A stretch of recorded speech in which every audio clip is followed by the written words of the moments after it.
Good day.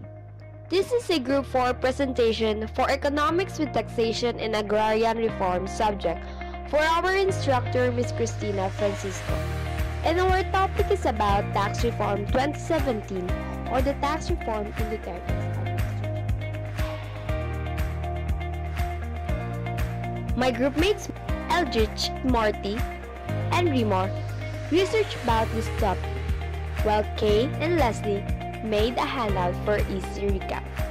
And I will be the one who will report about this topic. So let's begin.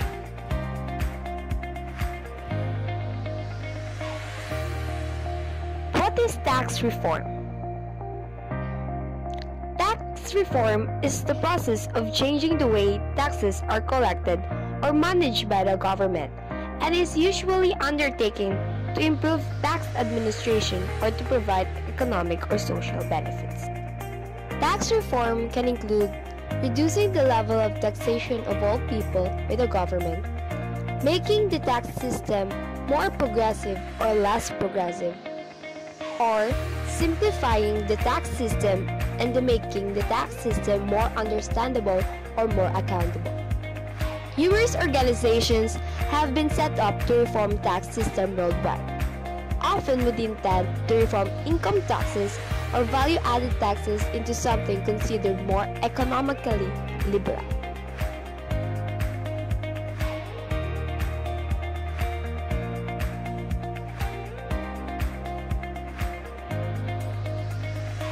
One of the key promises of President Rodrigo Duterte is an overhaul of the country's tax code, a key component of his economic program. Duterte had called on the Senate to support the tax reform in full and to pass it with haste. The Senate Ways and Means Committee filed its version of the bill that seeks to restructure the tax system. The Senate bill, however, differs in some areas from the House tax reform bill passed in May 2017.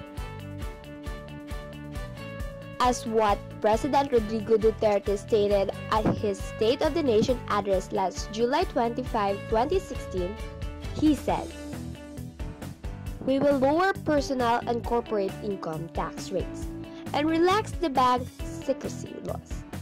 There must be sufficient income for all Filipinos to meet the basic food and non-food needs for their families." While the Senate and the House differ on how they want to restructure the country's tax system, both have said that they guided by one objective: to make taxes simpler, lower, and fairer to Filipinos. The Senate committee highlighted the fact that under its version, most taxpayers will receive tax relief through lower income tax rates.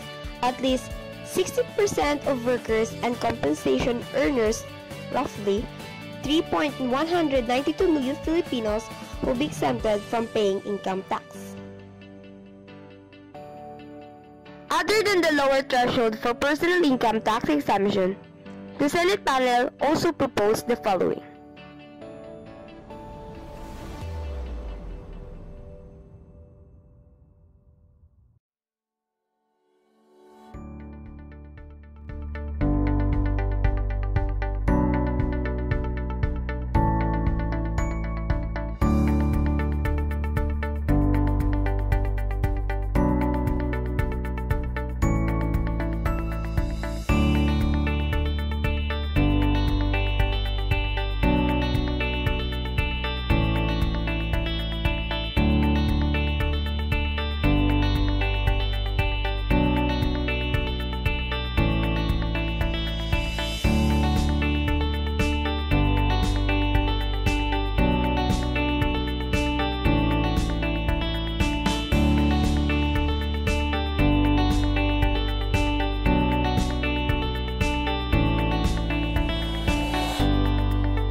Monetary Board sees tax reform inflation impact only temporary.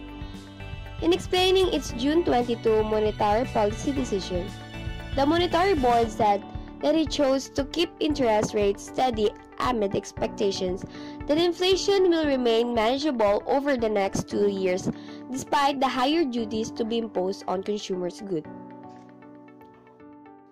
So now let's go to the real deal.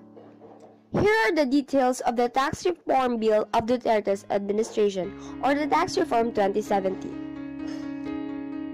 The country's proposed tax reform package, initiated by the Department of Finance under the administration of President Rodrigo Duterte, is getting close to becoming law. The House of Representatives passed the bill on the third and final reading in May 2017 with 246 yes votes, 9 no votes, and 1 abstention.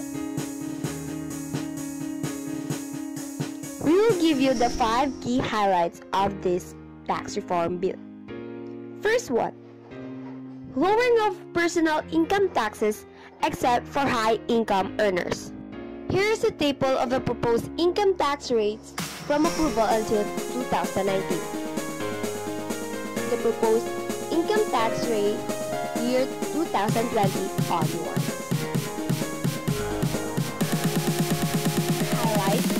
Higher taxes on diesel, petroleum, and other oil products. As a consequence of lower income tax rates, the revenues collected by the government will surely be severely affected. This is why the DOF is proposing that taxes be recovered from other resources instead. So these are the high progressive tax: a diesel, oil, and other petroleum products. Here is a table of excise taxes on diesel, petroleum, and other oil products. Third highlight, removal of certain VAT exemptions. The DOF also proposes to remove certain exemptions on the 12% value-added tax in order to generate more revenues. Here are the exempted for paying the value-added tax.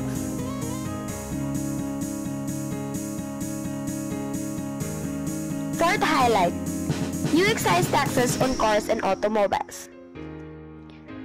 Cars and automobiles are already presently charged excise tax but will be charged additional taxes upon the approval of the tax reform bill. Here is a table for excise tax on cars and automobiles. Lastly, tax on sugary drinks. Drinks containing sugar as powder juice, energy drinks, soft drinks, bottled iced tea, and other sugary beverages will be slapped with an additional tax of around 10 pesos per liter. As per duty of the Philippine Association of Store and Carinderia Owners, a non-profit organization of micro-retailers, prices of sugary beverages are expected to increase with the proposed tax as follows.